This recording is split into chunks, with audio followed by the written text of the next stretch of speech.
sufletului nostru, oameni de bună credință, haideți să le dăm o mână de ajutor. Cu această lozincă, Asociația Logopedică a Copiilor cu Dizabilități din Moldova a desfășurat o acțiune de caritate în weekendul care, iată, a trecut.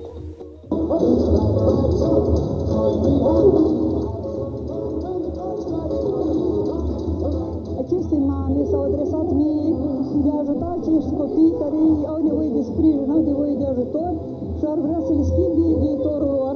Membrii Asociației Logopedice a Copiilor cu Dizabilități din Moldova și-au propus să aducă bucurie și un ajutor financiar pentru 3 copii suferinți. Cea mai mică dintre ei este Delia Țernă. Ea are doar 6 ani și, ca urmare a meningoencefalitei suportate încă de când avea doar un anișor, a ajuns să sufere de o mulțime de boli grave.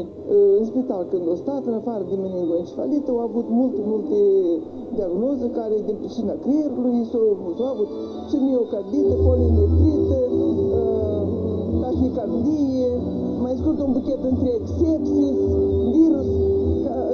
Cele principale diagnostice au fost virus, infecție la creier. Părinții s-au luptat mult să o pună pe Delia pe picioare, însă pentru o recuperare mai bună, fetița are nevoie să fie efectuate anumite investigații în afara țării, iar pentru asta e necesară o susținere financiară din partea noastră a tuturor. Trebuie bani pentru el și cu vorbirea o duce greu și în urmă am luat la logoped să-i punem cât de cât vorbirea la loc, tot tratament, cheltuieli, injecții scumpe pentru tratarea creierului.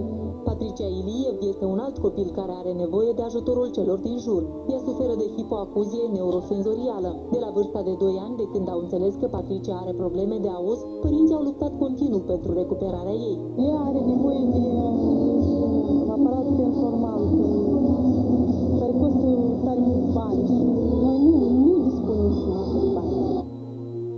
Eugen David este un alt copil care are nevoie de sprijinul oamenilor de bună credință. Are 15 ani și suferă de paralizie cerebrală. Băiețelul are nevoie de operație la mânuci picior. Vrea să fie și el ca oricare copil, să joace fotbal, basket, să fie în societate. Operație cam costisitoare în Germania sau Israel. Este nevoie de 22.000 de euro. Muncim și noi și avem nevoie puțină de susținere. La acțiunea de caritate organizată de Asociația Logopedică a Copiilor cu Dizabilități din Moldova s-au alăturat și câțiva interpreți. Suntem în postul cel mare, aceste sărbători, zic într-un fel sărbători, ne aduc la bunătate, la dragoste. Am vrut să vin ca să mai spun încă o dată lumii că copiii, oricare și fiecare copil merită atenția și îngrijirea noastră. Oricine dorește să ajute acești copii poate apela la numărul de telefon 069 28 1792 sau poate efectua un transfer bancar la filiala numărul 1 a Băncii de Economii, cont în euro 22 24 00 17 78 21 61 sau cont în lei 22 24 70 14 98 21 61.